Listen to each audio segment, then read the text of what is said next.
করে সকালে যাবো, তাহলে কালকে গেলে ভালো হয় একটু। ঠিক আছে, কালকে মনে হয় পারবো না। রাজধানীতে বিলাসবহুল ফ্ল্যাট, গ্রামে আছে আলিশান বাড়ি। পরিবারের সদস্যদের নামে বেনামে রয়েছে বিপুল পরিমাণ সম্পদ। 2018 থেকে 23 সালের মধ্যে কিনেছেন প্রায় 500 ভরি সোনা, যার 200 ভরি এসেছে চোরাই পথ দিয়ে। এসব তথ্য সম্বলিত একটি অভিযোগ পড়েছে দুর্নীতি দমন কমিশনে। আর যার বিরুদ্ধে এত শত অবৈধ সম্পদের অভিযোগ, তিনি ছাগলকাণ্ডে ফেসে যাওয়া সাবেক রাজস্ব কর্মকর্তা মতিউর রহমানের বান্ধবী, রাজস্ব বোর্ডের মূসক মনিটরিং, পরিসংখ্যান ও সমন্বয়ের দ্বিতীয় সচিব আরজিনা খাতুন। মতিউরের ছত্রছায়ায় এক প্রকার আগাছা ছাড়াই অবৈধ অর্থের চাষাবাদ করে নিয়েছেন তিনি। এ নিয়ে রাজস্ব বোর্ডের কর্মকর্তা কর্মচারীরা অভিযোগ করেছেন, মতিউর রহমানের বান্ধবী হিসেবে বহু অনৈতিক সুবিধা হাসিল করেছেন আরজিনা। গেল 10 জুন দুর্নীতি দমন কমিশনে আরজিনার বিরুদ্ধে লিখিত অভিযোগ করেন এক ব্যক্তি। অভিযোগে উল্লেখ করা হয়, মিথ্যা তথ্য দিয়ে পণ্য আমদানি, মানি লন্ডারিং, স্বর্ণ চোরাচালান চক্রের সঙ্গে যোগসাজশ আর দুর্নীতি করে বিপুল সম্পদ অর্জন করেছেন আরজিনা খাতুন। এছাড়া চট্টগ্রামে বদলির পর 2022 সালে গ্রামে তার পরিবারের সদস্যদের নামে কিনেছেন 5টি জমি, যার বাজার মূল্য প্রায় $250 কোটি টাকা। গ্রামে আরও প্রায় কোটি টাকার জমি বন্ধক নিয়েছেন আরজিনা। এর বাইরে শেয়ার ব্যবসাও করেছেন তিনি। একদিনে 10 লাখ টাকা বিনিয়োগে দ্বিগুণ লাভের নজিরও আছে তার।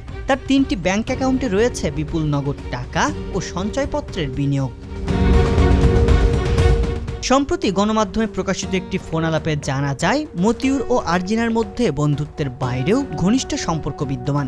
মতিউর রহমানের সঙ্গে নিবিড় সম্পর্কে জড়ানোর পর থেকে আলাদিনের চেরাগ হাতে পান আরজিনা, এমন অভিযোগও রয়েছে। মতিউরের প্রশ্রয়ে আরজিনা একের পর এক বাড়িয়েছেন সম্পত্তি। শেয়ার ব্যবসাও করেছেন মতিউরের সাথেই, যেখানে কারসাজি করে তোলা হয় শেয়ার বাজারের মুনাফা।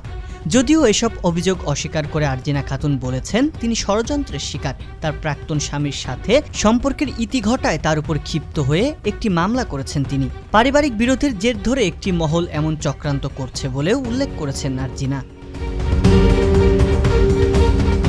এদিকে দুদকের আবেদনের প্রেক্ষিতে মতিউর রহমান ও তার পরিবারের সদস্যদের নামে বেনামে থাকা বিপুল সম্পত্তি বাজেয়াপ্তের নির্দেশনা দিয়েছেন আদালত, যার মধ্যে রয়েছে বরিশালে মুলাদি উপজেলায় 114% জমি তার প্রথম স্ত্রী লায়লা কানিজের নামে থাকা, নরসিংদী জেলার রায়পুরা উপজেলার মারজাল ইউনিয়নের 26টি সম্পত্তির 522.52% জমি ও রাজধানীর বসুন্ধরা ডি ব্লকের 2445 বর্গফুটের ফ্ল্যাট। মতিউরের ছেলে আহমেদ তৌফিকুর রহমান অর্ণবের নামে 19 দলিলে থাকা 275.85% জমিও রয়েছে।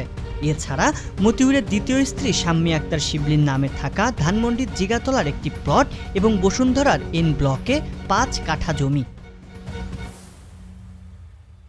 সংবাদ, ফিচার ও অনুষ্ঠানের জন্য ভিজিট করুন সংবাদ প্রকাশের ওয়েবসাইট এবং যুক্ত থাকুন ফেসবুক পেজ ও ইউটিউব চ্যানেলের সঙ্গে।